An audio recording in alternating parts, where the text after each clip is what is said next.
A very special good morning to all of you my lovely students. So कैसे हैं आप लोग? उम्मीद है आप सभी लोग अच्छे होंगे, पढ़ाई भी ज़बरदस्त चल रही होगी। दोस्तों आज की क्लास में हम लोग साइंस के इम्पोर्टेंट प्रश्न करेंगे जो आपके बिहार पैरामेडिकल के परीक्षा के दृष्टिकोण से बहुत ही ज़्यादा इम्पोर्टेंट होगी। चलिए मित्रों आज की क्लास को स्टार्ट करते हैं। तो क्लास को स्टार्ट करने से पहले एक छोटी सी रिक्वेस्ट करना चाहूँगा, यदि आप लोग हमारे चैनल पर नए हो, पहली बार हो, तो इस चैनल को सब्सक्राइब कर लीजिए और बेल आइकन को हिट कीजिए। चलिए आज की क्लास को स्टार्ट करते हैं। के साथ आपका प्रश्न है एल्युमिनियम का अयस्क आपको बताना है। बताइए कि एल्युमिनियम का अयस्क कौन सा है इसमें, लिमोनाइट, फेरस ऑक्साइड, सीडेराइट या बॉक्साइड। बताइए कि एल्युमिनियम का ऑक्साइड कौन सा है इसमें, लिमोनाइट, फेरस ऑक्साइड, सीडेराइट या फिर बॉक्साइड। आप एल्युमिनियम का यहाँ बताइए, प्लस में आपको किसका बताना है, आयरन का बताना है, ठीक है, कॉपर का बताना है और फिर आपका जिंक का बताना है, ठीक है, इन सब का। तो यहाँ से आप देखिए कि कॉपर का क्या, एल्युमिनियम का ऑक्साइड क्या क्या हो जाएगा। पहले तो ऑप्शन नंबर डी जो आपका बिल्कुल सही है, क्या हो जाएगा, बॉक्साइट आपका, ठीक है। एल्युमिनियम का और कौन कौन सा अयस्क होता है ये हम देखेंगे, ठीक है। एक तो बॉक्साइट हो गया, दूसरा आपका क्रायोलाइट, क्रायोलाइट हो गया, और फिर आपका काओलिनाइट हो जाएगा, ठीक है, काओलिनाइट। उसके बाद आपका क्या हो जाएगा, आपका हो जाएगा कोरंडम, कोरंडम हो जाएगा, फिर आपका अभ्रक, ठीक है, अभ्रक। ये सब किसका, एल्युमिनियम का ऑक्साइड है, ठीक है। अब यहाँ से हम देखते हैं किसका, कॉपर का। कॉपर का क्या हो जाता है आपका, तांबा ग्लांस, तांबा ग्लांस। हम मुंह से बोल रहे हैं, लिखते जाइएगा, ठीक है, अगर नहीं दिखे तो। फिर है आपका पैराइट्स,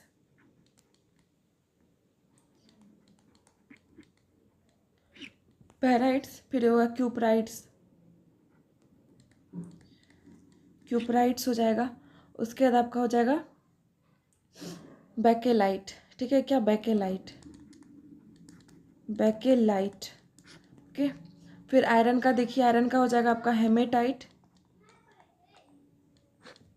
हेमेटाइट, मैग्नेटाइट, टोकोनाइट। उसके बाद आपका सीडेराइट, ठीक है, एक सीडेराइट है, वो भी लिख लीजिएगा, मुंह से बोल दिए। फिर जिंक है, तो जिंक का हो जाएगा आपका जिंक ब्लेड, जिंक ब्लेड। फिर आपका मेलामाइन, मेलामाइन। फिर आपका विलेमाइट और फिर पिंकाइट, ठीक है। ये सब आपका क्या हो गया, यस हो गया सबका अलग अलग। इसको आप नोट करते जाइएगा, ठीक है, नोट कर लीजिएगा सारा कि एक जगह हो जाएगा, कोई दिक्कत नहीं होगा, ठीक है। अगला प्रश्न है आपका, बल द्वारा किसी वस्तु पर किया गया कार्य निर्भर करता है। अब किसी वस्तु पर जब बल द्वारा कार्य किया जाता है तो वो किस पर निर्भर करता है, वस्तु के घनत्व पर, वस्तु के आकार पर, बल के परिणाम पर या वस्तु के रंग पर। बताइए, वस्तु के घनत्व पर, वस्तु के आकार पर, बल के परिमाण पर और वस्तु के रंग पर। भाई रंग पर तो कभी पड़ेगा नहीं, इतना तो एलिमिनेट कर सकते हैं, ठीक है। तो यहाँ से अब निकालिए, वस्तु के आकार पे भी नहीं पड़ेगा, तो आपका बचा क्या, वस्तु का घनत्व और वस्तु का बल का परिमाण। तो ये हमेशा किस पे, बल के परिमाण पर, ठीक है। जिनका भी ऑप्शन नंबर सी है बिल्कुल सही है। बल द्वारा किया गया मतलब कि वस्तु पर किया गया कार्य जो निर्भर करता है वो बल के परिमाण पर करता है, ठीक है। अगला प्रश्न है आपका, एसआई मात्रक, शक्ति का एसआई मात्रक क्या होता है ये आपको बताना है। बताइए फटाफट से, एसआई का शक्ति मतलब एसआई का जो है ये शक्ति का एसआई मात्रक क्या होगा, बताइए।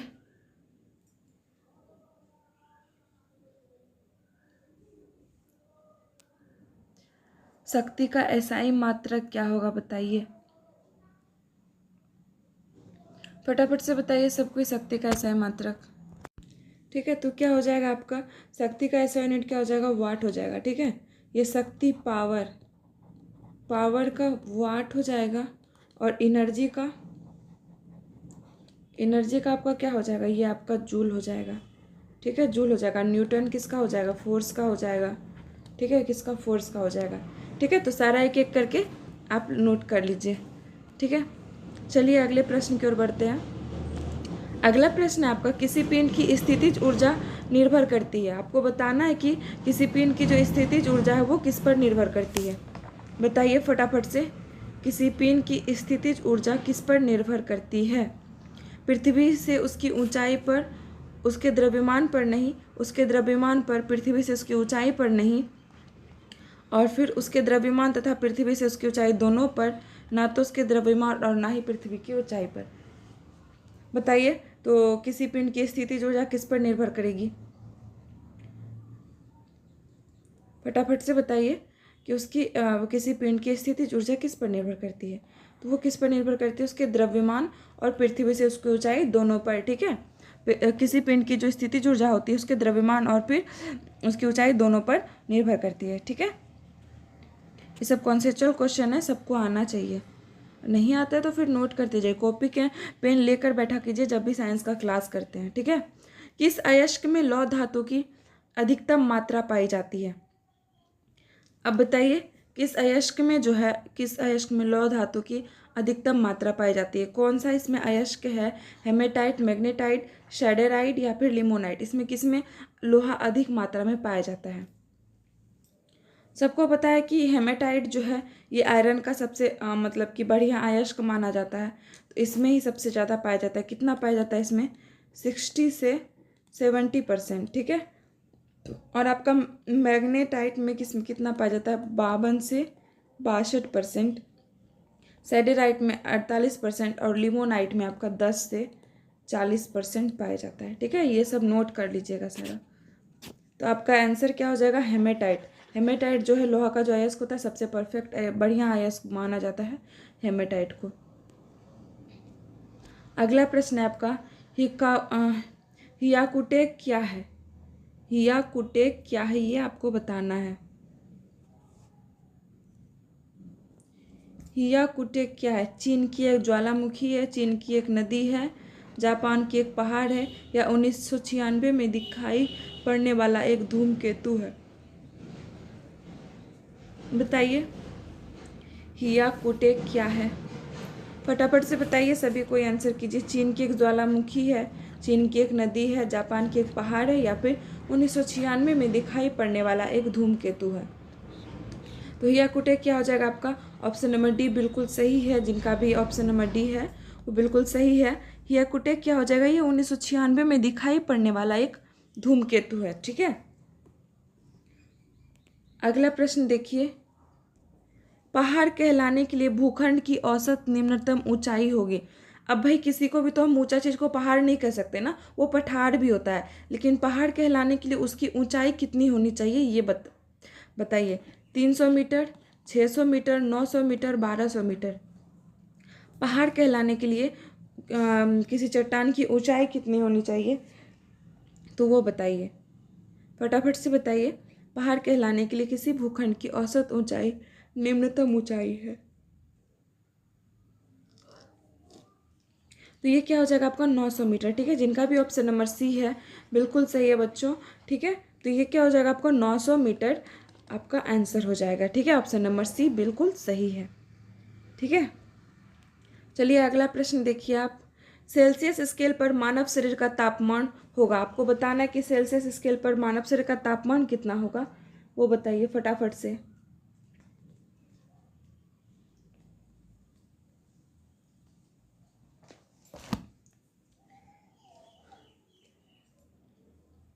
थ्री 310 डिग्री, 98.4 डिग्री, 36.9 डिग्री या 31.5 डिग्री। तो ऐसे तो हम लोग जनरल 37 डिग्री बॉडी टेम्परेचर मानते हैं सेल्सियस में, ठीक है। तो यहाँ पर कितना है आपका 36.9 डिग्री, ठीक है। तो ऑप्शन नंबर सी आपका बिल्कुल सही हो जाएगा। और केल्विन में कितना होता है, 310 केल्विन होता है। और आपका ये इसको 4 और 6 दोनों कर सकते हैं, तो ये फ़ारेनहाइट में होता है आपका, ठीक है। 98.6 डिग्री फ़ारेनहाइट, ओके। चलिए आगे बढ़ते हैं अगले प्रश्न के साथ। अगला प्रश्न है आपका, सौरमंडल का सबसे बड़ा ग्रह कौन सा है? आपको बताना कि सौरमंडल का सबसे बड़ा ग्रह कौन सा है। बतावट से बताइए सभी कोई, बताइए सौरमंडल का सबसे बड़ा ग्रह। पृथ्वी, मंगल, बृहस्पति, शनि। बताइए। तो सबको पता है कि सौरमंडल का सबसे बड़ा ग्रह कौन सा है, तो सब जानता है ये बृहस्पति है, ठीक है। और सबसे छोटा कौन है? आपका बुध है, ठीक है। क्या है? बुध है। और सबसे दूरस्थ ग्रह है आपका वरुण है, ठीक है। सबसे दूर जो ग्रह पड़ता है वो आपका वरुण है, ठीक है। चलिए अगले प्रश्न की ओर।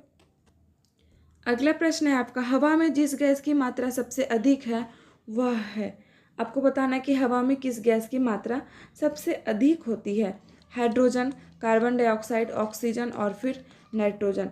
तो ये सब कोई जानता है, एक बेसिक सा क्वेश्चन है कि हवा में गैस की मात्रा कितनी होती है, मतलब कि किस गैस की मात्रा सबसे अधिक होती है और कितना अधिक होता है वो भी आपको बताना है, ठीक है। तो हवा में जिस गैस की मात्रा सबसे अधिक होती है वह है नाइट्रोजन, ठीक है। वो कौन सा है? आपका नाइट्रोजन। और कितना होता है ये आपका 78% होता है, ठीक है। कितना होता है? 78%, ओके। चलिए अगले प्रश्न की ओर। अगला प्रश्न है आपका, स्त्रियों की तुलना में अधिक पुरुष वर्णांगता से पुरुष जो है अधिक वर्णांगता से पीड़ित हो सकते हैं, क्योंकि वर्णांगता यानी कि कलर ब्लाइंडनेस से स्त्री की तुलना में पुरुष ज़्यादा पीड़ित होता है। क्यों? वे अधिक मानसिक तनाव से गुजरते हैं, वे अधिक देर घर से बाहर रहते हैं, उनमें केवल एक्स क्रोमोसोम होता है, उनमें साधारणतया कम चर्बी होती है। आपको बताना है कि मतलब कि अब ये भाई जेनेटिक डिसऑर्डर है, तो भाई उसमें ऊपरी से कोई भी चीज़ इफ़ेक्ट नहीं करेगा ऊपर से, इतना तो हम लोग पता कर ही सकते हैं। तो मानसिक तनाव तो इसमें होगा नहीं, और भाई चर्बी से तो इसका कोई रिलेशन ही नहीं है। और अधिक देर घर से बाहर रहने पर भाई थकान होता है, वर्णांगता थोड़ी होती है। तो बचा क्या इसमें? सिर्फ उसमें जो है केवल एक्स क्रोमोसोम होता है, जिसके वजह से पुरुष जो है इस चीज़ों से ज़्यादा प्रभावित रहता है, ठीक है, पीड़ित रहता है।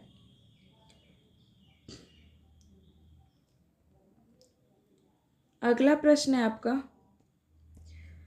ठंड के दिनों में लोहे के गुटके और लकड़ी के गुटके को प्रातः काल में छुए तो लोहा का गुटका ठंडा लगता है, क्योंकि आपको बताना है कि लोहा का गुटका जो क्यों ठंडा हो जाता है ठंड के समय में, जब प्रातः काल में इसको हम लोग छूते हैं। तो लोहे के गुटके का ताप लकड़ी के ताप से कम होता है।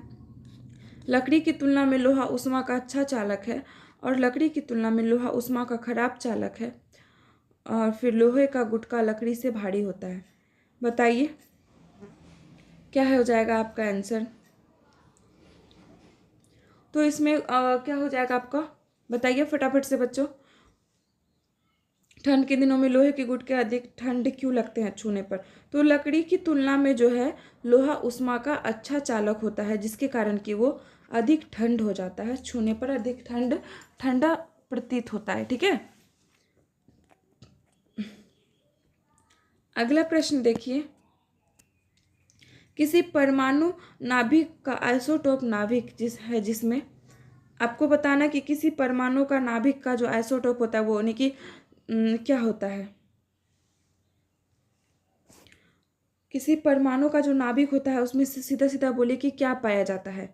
तो उसमें न्यूट्रॉनों की संख्या वही, ठीक है। और फिर प्रोटॉनों की संख्या वही होती है परंतु न्यूट्रॉनों की संख्या भिन्न होती है, या प्रोटॉन और न्यूट्रॉनों की संख्या वही होती है, प्रोटॉन और न्यूट्रॉन दोनों की संख्या भिन्न होती है। बताइए। किसी परमाणु के नाभिक का आइसोटोप नाभिक है जिसमें न्यूट्रॉनों की संख्या वही होती है, या प्रोटॉनों की संख्या वही होती है पर न्यूट्रॉनों की संख्या भिन्न होती है, प्रोटॉनों की संख्या और न्यूट्रॉनों दोनों की संख्या वही होती है, और फिर प्रोटॉन और न्यूट्रॉन दोनों की संख्या भिन्न होती है। बताइए। तो क्या हो जाएगा? ये ऑप्शन नंबर बी आपका बिल्कुल सही है। प्रोटॉन और न्यूट्रॉन दोनों की संख्या जो है, प्रोटॉन वही होती है लेकिन न्यूट्रॉनों की संख्या क्या होती है? भिन्न होती है, ठीक है। क्या होती है? भिन्न होती है। अगला प्रश्न है आपका कि मच्छर भगाने वाली दवाओं में सक्रिय रसायन है। आपको बताना है कि मच्छर भगाने वाली दवा में जो सक्रिय रसायन होता है उसका नाम क्या है? इलेथ्रीन, एट्रोपिन, 2-आइसोप्रोपी प्रोपॉक्सीफिनाइल या फिर बेंजीन हेक्साफ्लोरोफिन। बताइए क्या हो जाएगा आंसर आपका। मच्छर भगाने वाली दवाओं में जो है सक्रिय रूप में क्या पाया जाता है। फटाफट से बताइए कि मच्छर भगाने वाली दवाओं में सक्रिय रूप से क्या पाया जाता है। एलेथ्रीन, एट्रोपिन, 2-आइसोप्रोपॉक्सीफिनाइल या फिर बेंजी हेक्साफ्लोरोफिन। तो ये क्या हो जाएगा आपका, ये आपका हो जाएगा आपका, बताइए। तो ये हो जाएगा आपका इलेथ्रीन। ठीक है, क्या हो जाएगा आपका इलेथ्रीन, बिल्कुल राइट आंसर है। मच्छर भगाने वाली दवाओं में जो सक्रिय रसायन होता है वो इलेथ्रीन होता है। ठीक है, क्या होता है, इलेथ्रीन, ध्यान रखिएगा। अगला प्रश्न आपका, भारी जल वह जल होता है, आपको बताना है कि भारी जल जो कौन सा होता है, जिसमें 4 डिग्री तापमान पर स्थिर रखा जाता है, या जिसमें कैल्शियम एवं पोटेशियम के अम्लीय लवण होते हैं, या जिसमें हाइड्रोजन का स्थान उसका आइसोटोप ले लेता है, जिसमें ऑक्सीजन का स्थान उसका आइसोटोप लेता है। तो क्या होता है कि भारी जल में हाइड्रोजन का ही ना आइसोटोप बदल जाता है।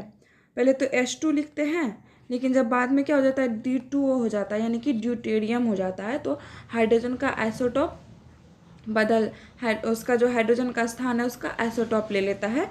तो इसी को हम लोग क्या बोलते हैं, भारी जल बोलते हैं। ठीक है, भारी जल का फॉर्मूला क्या होता है आपका, D2O। ठीक है बच्चों, आज के लिए इतना ही। आगे फिर मिलते हैं अगली वीडियो में अगले प्रश्न अगले प्रीवियस पेपर के साथ। ठीक है, तो अभी के लिए आप टेक केयर, बाय बाय, अपना ख्याल रखिए। सारे एग्ज़ाम का जो है नोटिफिकेशन और फिर फॉर्म भी आ चुका है, तो आप लोगों को अब ध्यान से पढ़ना है, मन लगा के पढ़ना है। ठीक है, और एग्ज़ाम किसी भी तरह इस बार क्वालिफाई करना चाहे आपको जितना मेहनत करना पड़ जाए। ठीक है, चलिए बाय बाय, टेक केयर, अपना ख्याल।